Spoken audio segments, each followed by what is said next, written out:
Hello guys, ഇന്നത്തെ വീഡിയോയിൽ നമ്മൾ പഠിക്കാൻ പോകുന്നത് ലങ്സിനെ കുറിച്ചാണ്. ലങ്സ് ഒരു ഇമ്പോർട്ടൻ്റ് ആയിട്ടുള്ള ക്വസ്റ്റ്യൻ ആണ്. ഇപ്പോൾ യൂണിവേഴ്സിറ്റി എക്സാമിനാണെങ്കിലും അല്ലാതാണെങ്കിലും ഇമ്പോർട്ടൻ്റ് ആയിട്ട് പഠിച്ചിരിക്കുന്ന ഒരു ടോപ്പിക്കാണ് ലങ്സ്.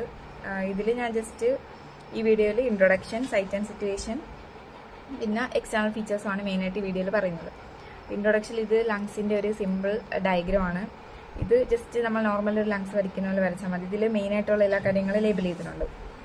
അതായത് ഇപ്പം സർഫസും ബോർഡർ മാർക്ക് ചെയ്തിട്ടുണ്ട്. ഇത് കോസ്റ്റൽ സർഫസ്. പിന്നെ ബോർഡേഴ്സിൽ anterior border, inferior border mark ചെയ്തിട്ടുണ്ട് ഇതിനകത്ത്. പിന്നെ ലോബ്, ഇത് റൈറ്റ് ലെങ് ലെഫ്റ്റ് ലെങ്ങിനും ലോബ്സ് ഡിഫറൻസ് ഉണ്ട്. അപ്പോൾ അത് ഈ ഫിഗറിൽ മാർക്ക് ചെയ്തിട്ടുണ്ട്. ഇനി ഇൻട്രൊഡക്ഷൻ ആയിട്ട് പറയുമ്പം ജസ്റ്റ് ലങ്സിനെ കുറിച്ചൊരു ഇൻട്രൊഡക്ഷൻ വന്നാൽ മതി. ഇതെന്ന് പറയുന്ന ഒരു റെസ്പിറേറ്ററി ഓർഗൻ ആണ്. പെയർ ഓഫ് ഓർഗൻ ആണ്, രണ്ടെണ്ണം ഉണ്ട്. ഇത് മെയിനായിട്ട് നമ്മൾ തൊറാസിക് ക്യാവിറ്റിയിലാണ് കാണുന്നത്. ഈ ലെഫ്റ്റ് റൈറ്റ് ഈ രണ്ട് ലങ്സ് തമ്മിൽ സെപ്പറേറ്റ് ചെയ്യുന്ന സ്പേസിനാണ് മീഡിയസ്റ്റൈൻ എന്ന് പറയുന്നത്. അപ്പോൾ ഈ രണ്ട് ലങ്സിനെ തമ്മിൽ സെപ്പറേറ്റ് ചെയ്യുന്നത് മീഡിയസ്റ്റൈനാണ്. ഇനി ഇതിൻ്റെ സൈറ്റ് ആൻഡ് സിറ്റുവേഷൻ, അതായത് ഇത് എവിടെയാണ് സിറ്റുവേറ്റ് ചെയ്യുന്നത്. ഇത് മെയിനായിട്ട് നമ്മൾ തൊറാക്സിലാണ് കാണുന്നത്. ഇത് ഡയഫ്രത്തിൻ്റെ മുകളിലായിട്ടാണ് കാണുന്നത്. അതായത് നമ്മൾ ലങ്സ് വരയ്ക്കുമ്പോഴത്തേനും ഇതിൻ്റെ താഴെ ഇരിക്കുന്നതാണ് ഡയഫ്രം. അപ്പോൾ ഡയഫ്രത്തിൻ്റെ മുകളിലായിട്ടാണ് കാണുന്നത്. അടുത്ത മെയിൻ ഹെഡിങ് ആണ് സൈസ് ആൻഡ് ഷേപ്പ്. ഇപ്പം അനാറ്റമിയിലാണെങ്കിലും മെയിനായിട്ട് എന്ത് പഠിച്ചാലും ഹെഡിങ്സ് വെച്ച് വേണം പഠിക്കുക, അല്ലെങ്കിൽ നമ്മൾ ഓർത്തെടുക്കാൻ ബുദ്ധിമുട്ടായിരിക്കും. അപ്പോൾ ഇതിന് മെയിനായിട്ട് വരുന്നത് site and situation, size and shape. ഇതെന്ന് പറയുന്നത് രണ്ട് ലങ്സും കോണിക്കൽ ഷേപ്പിലാണ് ഇരിക്കുന്നത്. ഒരു കോൺ ഷേപ്പിലായിരിക്കും രണ്ട് ലങ്സും ഇരിക്കുന്നത്. ഇതിൻ്റെ അപ്പെക്സ്, ഒരു കോൺ വരയ്ക്കുവാണെങ്കിൽ അതിൻ്റെ അപ്പെക്സ് എന്ന് പറയുന്നത് മുകളിലത്തെ ഭാഗം. ഇതെപ്പോഴും മുകളിലോട്ട് അപ്വേർഡ്സിലായിരിക്കും ഇരിക്കുന്നത്. ബേസ് എന്ന് പറയുന്നതായിരിക്കും ഇൻഫീരിയർ ആയിട്ട് വരുന്നത്. രണ്ട് ലങ്സും കൂടെ ഏകദേശം ഒരു 650 തൊട്ട് 700 ഗ്രാം വരെ ആയിരിക്കും ഇതിൻ്റെ വെയിറ്റ്. എക്സ്റ്റേണൽ ഫീച്ചേഴ്സ് എന്ന് പറയുന്നത് മെയിനായിട്ടും ഏത് ഓർഗൻ എടുത്താലും അതിന് രണ്ട് ഫീച്ചേഴ്സ് ഉണ്ട്. അതായത് എക്സ്റ്റേണലും കാണും, ഇന്റേണലും കാണും. എക്സ്റ്റേണൽ എന്ന് പറയുമ്പോഴത്തേക്കും നമ്മൾ പുറത്തുനിന്ന് ആ ഓർഗനെ നോക്കുമ്പോൾ കാണുന്ന കാര്യങ്ങളാണ് എക്സ്റ്റേണൽ ഫീച്ചേഴ്സ് എന്ന് പറയുമ്പോൾ. സർഫസ്, ബോർഡേഴ്സ്, ഇങ്ങനെയുള്ള സാധനങ്ങൾ. ഇന്റേണൽ എന്ന് പറയുമ്പോൾ അതിൻ്റെ ഇന്റേണൽ സ്ട്രക്ചർ, അതിൻ്റെ സെല്ലുലാർ അറേഞ്ച്മെന്റ്, ഇതൊക്കെയാണ് ഇന്റേണൽ ഫീച്ചേഴ്സ് എന്ന് പറയുന്നത്. അപ്പം ലങ്സിന്റെ എക്സ്റ്റേണൽ ഫീച്ചർ എന്ന് പറയുമ്പോൾ അതിനകത്ത് അപ്പെക്സ്, ബേസ്, 3 ബോർഡറും 2 സർഫസാണ് മെയിനായിട്ട് ലങ്സിനുള്ളത്. ആദ്യത്തെ എക്സ്റ്റേണൽ ഫീച്ചറാണ് അപ്പെക്സ് എന്ന് പറയുന്നത്. അപ്പെക്സ് എന്ന് പറയുന്നത് ഈ മുകളിലുള്ള ഭാഗം. ഇത് ലങ്സ് ആണെങ്കിൽ ഇതിന് മുകളിലുള്ള ഭാഗമാണ് ഈ അപ്പെക്സ് എന്ന് പറയുന്നത്. ഇത് ബ്ലണ്ട് ആണ്. ബ്ലണ്ട് എന്ന് പറയുമ്പോൾ കൂർത്തിരിക്കുമല്ല, അതായത് ജസ്റ്റ് ഇങ്ങനൊരു ഇത് കണക്കാണ് ഇരിക്കുന്ന. ഇതെന്ന് പറയുന്നത് നമ്മുടെ ആൻറ്റീരിയർ എൻഡ് ഓഫ് ഫസ്റ്റ് റിബിൻ്റെ ആൻറ്റീരിയർ എൻഡിൽ നിന്ന് കുറച്ച് മുകളിലായിട്ടാണ് ഇത് കാണുക. പിന്നെ ക്ലാവിക്കിൾ ഉണ്ടെങ്കിൽ നമ്മുടെ ക്ലാവിക്കിൾ ആണെങ്കിൽ ഇത് മീഡിയൽ 1/3 ആയിരിക്കും. ഈ മീഡിയൽ 1/3 നിന്ന് ഒരു 2.5 സെൻറ്റിമീറ്റർ മുകളിലോട്ടായിരിക്കും അപ്പെക്സ് കാണുന്നത്. ഇതിൽ സർവിക്കൽ പ്ലൂറയും സുപ്രാ പ്ലൂറൽ മെംബ്രെയിനോട്ട് കവർ ചെയ്തിട്ടുണ്ട്. പിന്നെ ഇതിലേക്കൂടാണ് സബ്ക്ലേവിയൻ ആർട്ടറി പോകുന്നത്. അപ്പം അതിൻ്റെ ഒരു ഗ്രൂവ് ഈ അപ്പെക്സിൽ കാണാൻ പറ്റും. അടുത്തതാണ് ബേസ്. അതായത് ലങ്സ് ഇങ്ങനെ വരയ്ക്കുവാണെങ്കിൽ മുകളിലത്തെ ഭാഗം അപ്പെക്സും താഴത്തെ ഭാഗം ബേസും. ബേസ് എന്ന് പറയുന്നത് നമ്മൾ ഡയഫ്രത്തിലാണ് ഇരിക്കുന്നത്. ഇപ്പോൾ 2 ലങ്സ് ഉണ്ടെങ്കിൽ ഇവിടെ ഡയഫ്രം വരും. അപ്പം ഡയഫ്രത്തിന് മുകളിലാണ് ബേസ് വരുന്നത്. ഈ ഡയഫ്രം എന്ന് പറയുന്നത് റൈറ്റ് സൈഡിൽ ലെഫ്റ്റ് സൈഡിൽ പിന്നെ സെപ്പറേറ്റ് ചെയ്യുന്നുണ്ട്. ഇത് റൈറ്റ് ലങ്ങിനെ റൈറ്റ് ലോബ് ഓഫ് ലിവറിന് ലോബ്സ് ഉണ്ട്. അപ്പോൾ അതിൽ ലിവറിനെ റൈറ്റ് ലോബിൽ നിന്ന് സെപ്പറേറ്റ് ചെയ്യും. ലെഫ്റ്റ് ലങ്ങിനെ left lobe of liver, fundus of stomach and spleen, ഇത് ഇത്രയും ഭാഗത്ത് നിന്ന് അതിനെ സെപ്പറേറ്റ് ചെയ്യും ഈ ഡയഫ്രം എന്ന് പറയുന്നത്.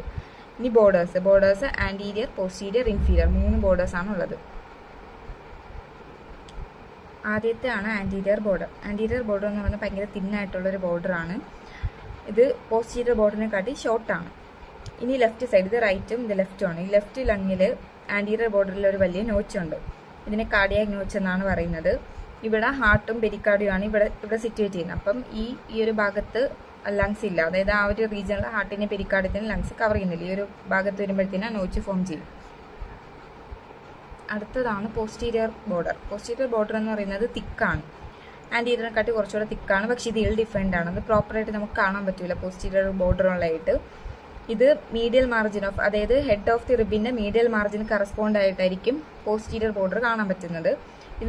ഇത് പോസ്റ്റീരിയർ സൈഡിലായതുകൊണ്ട് ഇത് 7th സെർവിക്കൽ സ്പൈൻ, അതായത് C7 to T10 സ്പൈനിലായിരിക്കും ഇത് മെയിനായിട്ട് ആ ഒരു റീജിയനിലായിട്ടായിരിക്കും ഇതിനെ കാണുന്നത്.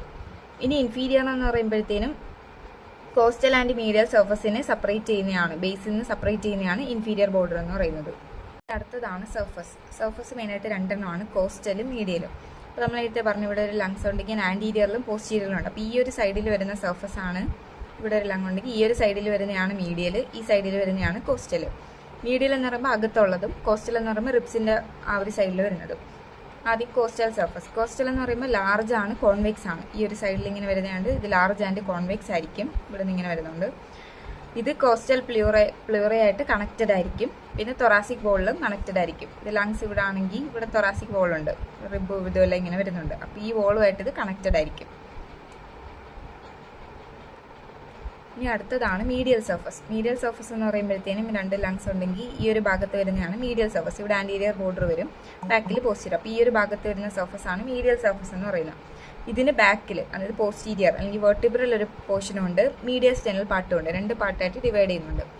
ഇതെന്ന് പറയുന്നത് ഈ 2 പാർട്സിൻ്റെയും റിലേഷൻസ് ആണ്. വെർട്ടിബിൾ പാർട്ട് എന്ന് പറയുമ്പം ഈ വെർട്ടിബ്രയുടെ പോസ്റ്റീരിയറിലുള്ളത്. അപ്പോൾ ഇത് റിലേറ്റഡ് ആയിട്ടുള്ളത് വെർട്ടിബിൾ ബോഡീസ്, ബാക്കിലല്ലേ. അപ്പോൾ വെർട്ടിബിൾ ബോഡീസ് ഉണ്ട്, അതിൻ്റെ ഇടയ്ക്കുള്ള ഇന്റർവെർട്ടിബിൾ ഡിസ്ക് ഉണ്ട്, പോസ്റ്റീരിയർ ഇന്റർകോസ്റ്റൽ വെസൽസ് ഉണ്ട്, സ്പ്ലാങ്കനിക് നെർവ്സ് ഉണ്ട്. ഇത്രയും സാധനങ്ങളുമായിട്ടാണ് വെർട്ടിബിൾ പാർട്ട്.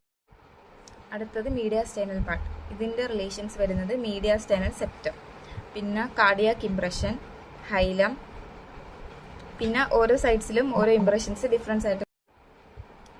ഇത് മീഡിയസ്റ്റൈനൽ സർഫസിൻ്റെ റൈറ്റ് ആൻഡ് ലെഫ്റ്റ് ലങ്, 2 ലങ്സിലുള്ള റിലേഷൻസ് ആണ്. ഇത് റൈറ്റ് സൈഡ് ലെഫ്റ്റ് സൈഡും പഠിക്കാനുള്ള ഒരു ഈസി എന്ന് പറയുമ്പം റൈറ്റ് സൈഡിൽ റൈറ്റ് ഏട്രിയം ഓറിക്കിളും ലെഫ്റ്റ് സൈഡിൽ ലെഫ്റ്റ് ഏട്രിയം ഓറിക്കിളും, പിന്നെ small part of right ventricle, പിന്നെ ഇവിടെ വരുമ്പോൾ പൾമണറി ട്രങ്ക്, പിന്നെ superior vena cava, lower part of brachiocephalic vein, അതായത് ആ ഒരു റൈറ്റ് സൈഡിൽ വരുന്ന സ്ട്രക്ചേഴ്സ് എല്ലാം, azygos vein, oesophagus, inferior vena cava, trachea, right vagus nerve, right phrenic nerve. ഇതേപോലെ ഇപ്പുറമുണ്ട് left vagus nerve, left phrenic nerve. പിന്നെ ഒരെണ്ണം കൂടിയുണ്ട്, ഒരു നെർവ് കൂടിയുണ്ട്, ലെഫ്റ്റ് റെക്കറന്റ് ലരിഞ്ചിയൽ നെർവ്. പിന്നെ ലെഫ്റ്റ് സൈഡിൽ ബാക്കി വരുന്ന സ്ട്രക്ചേഴ്സ് എന്ന് പറയുന്നത് ആർച്ച് ഓഫ് അയോട്ട, ലെഫ്റ്റിലോട്ട് പോകുന്ന സ്ട്രക്ചേഴ്സ് എല്ലാം descending thoracic aorta, left subclavian artery, thoracic duct, oesophagus 2 common ആണ്. പിന്നെ ഇത് എളുപ്പത്തിൽ പഠിക്കാവുന്ന മാർഗം എന്ന് പറഞ്ഞാൽ റൈറ്റ് സൈഡിൽ വരുന്ന സ്ട്രക്ചേഴ്സ് എല്ലാം റൈറ്റിൻ്റെ റിലേഷനായിട്ടും ലെഫ്റ്റ് സൈഡിൽ വരുന്ന സ്ട്രക്ചേഴ്സ് എല്ലാം ലെഫ്റ്റിൻ്റെ റിലേഷനായിട്ട് പഠിച്ചു വെച്ചിരുന്നാൽ മതി. ഇനിയുള്ള മെയിൻ ഫീച്ചറാണ് ലങ്സിൻ്റെ ഫിഷേഴ്സും ലോബ്സും. ഫിഷേഴ്സ് എന്ന് പറയുമ്പോൾ ഇടയ്ക്ക് വരുന്ന ആ ഒരു ഇതാണ് കട്ടിങ് പോലെ വരുന്നത്. ഈ ഒരു ഫിഷേഴ്സ് കാരണമാണ് ലങ്സിനെ ലോബ്സ് ആയിട്ട് ഡിവൈഡ് ചെയ്യുന്നത്. ഇതിൽ മെയിനായിട്ടും റൈറ്റ് ലങ്ങിന് 2 ഫിഷേഴ്സും ലെഫ്റ്റ് ലങ്ങിന് 1 ഫിഷറുമേ ഉള്ളൂ. ഈ ഫിഷേഴ്സ് അപ്പം റൈറ്റിന് 2 ഫിഷേഴ്സ് വന്നുകൊണ്ട് 3 ലോബായിട്ടും ലെഫ്റ്റിൽ 2 ലോബായിട്ടുമാണ് ഡിവൈഡ് ചെയ്യുന്നത്. അപ്പോൾ റൈറ്റ് ലങ്ങിനെ divided into 3, upper middle lower 3 lobes ആയിട്ട് ഡിവൈഡ് ചെയ്തിട്ടുണ്ട്. ഇത് 2 ഫിഷേഴ്സ് വെച്ചാണ് ഡിവൈഡ് ചെയ്യുന്നത്, ഒബ്ലിക് ഫിഷറും ഹൊറിസോണ്ടൽ ഫിഷറും. ഇപ്പം റൈറ്റ് ലങ് വരയ്ക്കുവാണെങ്കിൽ ഇത് ഹൊറിസോണ്ടലി ഒരു വര വരയ്ക്കുവാണെങ്കിൽ ഇത് ഹൊറിസോണ്ടൽ ഫിഷർ, ഒബ്ലിക് ആയിട്ട് ഒരു വര വരയ്ക്കുവാണെങ്കിൽ ഇത് ഒബ്ലിക് ഫിഷർ. ഇത് അപ്പർ, ഇത് മിഡിൽ, ഇത് ലോവർ. ഇതാണ് 3 ലോബ്സ്. ഇനി അടുത്ത ലെഫ്റ്റ് ലങ് പറയുന്നത് 2 ലോബ്സ് ആയിട്ടായി ഇനി ഡിവൈഡ് ചെയ്തിട്ടുള്ളൂ. ഇത് ഒബ്ലിക് ഫിഷർ വെച്ചാണ് ഡിവൈഡ് ചെയ്യുന്നത്. അപ്പം ഇത് റൈറ്റ് ലങ്ങും ഇത് ലെഫ്റ്റ് ലങ്ങും. അപ്പോൾ ഇതിന് ഒറ്റ ഒരു ഒബ്ലിക് ഫിഷർ ഉള്ളതിന് അപ്പർ ലോബും ലോവർ ലോബും മാത്രമേ ഉള്ളൂ. ഇനി ഈ 2 ഫിഷേഴ്സിനെ കുറിച്ച് പഠിക്കാം. ആദ്യത്തത് ഒബ്ലിക് ഫിഷർ. ഒബ്ലിക് എന്ന് പറയുമ്പോഴത്തേനൊരു ചരിഞ്ഞ രീതിയിൽ വരുന്നതാണ്. ഇത് ഹോൾ തിക്നെസ് ഓഫ് ലങ്ങിനെ കട്ട് ചെയ്യും. അതായത് മൊത്തത്തിൽ ഇത് നമുക്കിപ്പോൾ ലങ്സിനെ എടുത്ത് വയ്ക്കുകയാണെങ്കിൽ 2 പാർട്ടായിട്ട് നമുക്ക് ഇളക്കി മാറ്റാൻ പറ്റും. അതേപോലെയാണ് ഇത് കട്ട് ചെയ്യുന്നത്. ഹൈലത്തിൽ മാത്രമേ ഇത് കട്ട് ചെയ്യത്തില്ല. ഇത് ഒബ്ലിക്കിലാണ് പാസ് ചെയ്യുന്നത്, ഡൗൺവേർഡ്സ് ആൻഡ് ഫോർവേഡ്സ്. അതായത് താഴോട്ടും മുമ്പിലോട്ടുമാണ് ഇത് പാസ് ചെയ്യുന്നത്. പിന്നെ ഇത് പോസ്റ്റീരിയർ ബോർഡറിനടുത്ത്, അപ്പെക്സിനടുത്ത്, ഇൻഫീരിയർ ബോർഡറിനടുത്ത് ഇത് മീഡിയൻ പ്ലെയിനെ ഒരു 5 സെൻറ്റിമീറ്റർ വെച്ച് കട്ട് ചെയ്യുന്നുണ്ട്, 5 സെൻറ്റിമീറ്റർ മാറി. പിന്നെ ഈ മെയിനായിട്ടും ഈ ഫിഷർ എന്തിനാണുള്ളതെന്ന് ചോദിച്ചു കഴിഞ്ഞാൽ നമ്മൾ ബ്രീത്ത് ഇൻ ബ്രീത്ത് ഔട്ട് ചെയ്യുന്ന സമയത്ത് ലങ്സിന് നല്ലോണം എക്സ്പാൻഡ് ചെയ്യാൻ വേണ്ടിയാണ് ഈ ഫിഷേഴ്സ് ഉള്ളത്. അതായത് നല്ലോണം എക്സ്പാൻഡ് ചെയ്ത് ബ്രീത്ത് ഇൻ ചെയ്യാൻ വേണ്ടിയാണ് ഫിഷേഴ്സ് ഉള്ളത്, ആ ഒരു സ്പേസ് കിട്ടാൻ വേണ്ടിയിട്ട്. ഹൊറിസോണ്ടൽ ഫിഷർ മെയിനായിട്ടും റൈറ്റ് ലെങ്ങിന് മാത്രമേ ഉള്ളൂ. ഇത് ഈ മിഡിൽ ലോബിനെ അപ്പർ ലോബിനെ സെപ്പറേറ്റ് ചെയ്യുന്നതാണ്. ഇതൊരു വെഡ്ജ് ഷേപ്പിലാണ് ഇരിക്കുന്നത്. അപ്പോൾ ആ മിഡിൽ ലോബിൻ്റെ മുകളിൽ ഇവിടെ ഹൊറിസോണ്ടൽ ഫിഷർ, ഇവിടെ ഒബ്ലിക് ഫിഷറുമാണ് വരുന്നത്. ഇത് റൈറ്റ് ലെങ്ങിന് മാത്രമേ ഉള്ളൂ. ഇനി ഈ ലിംഗുല എന്ന് പറയുന്നത് ഇത് മെയിനായിട്ടും ലെഫ്റ്റ് ലെങ്ങിന് മാത്രമുള്ള ഒരു സ്ട്രക്ചറാണ്. ഇതെന്ന് പറയുമ്പം ഇപ്പോൾ റൈറ്റ് ലങ് വരച്ചിട്ട് ലെഫ്റ്റ് ലങ് വരയ്ക്കുമ്പോൾ കാർഡിയാക് നോച്ച് വരയ്ക്കും. ഈ കാർഡിയാക് നോച്ചിൻ്റെ താഴെ ഈ പ്രൊജക്റ്റ് ചെയ്തിരിക്കുന്ന പോർഷനെയാണ് ലിംഗുല എന്ന് പറയുന്നത്. ഇത് ഇത്രയാണ് മെയിനായിട്ടുള്ള ലങ്സിൻ്റെ എക്സ്റ്റേണൽ ഫീച്ചേഴ്സ് ആയിട്ട് വരുന്നത്. അപ്പോൾ അടുത്ത വീഡിയോയിൽ ലങ്സിൻ്റെ ഇൻറ്റേർണൽ ഫീച്ചർ മെയിനായിട്ട് ഹൈലത്തിനെ കുറിച്ചാണ് പറയുന്നത്. പിന്നെ internal feature, broncho pulmonary segments, ഇതെല്ലാമാണ് അടുത്ത വീഡിയോയിൽ പറയുന്നത്. അപ്പോൾ വീഡിയോ ഇഷ്ടമായിട്ടുണ്ടെങ്കിൽ സബ്സ്ക്രൈബ് ചെയ്യണം. ഇതുപോലുള്ള കണ്ടൻസിനെ ഫോളോ ചെയ്തിട്ടുണ്ട് നമ്മൾ.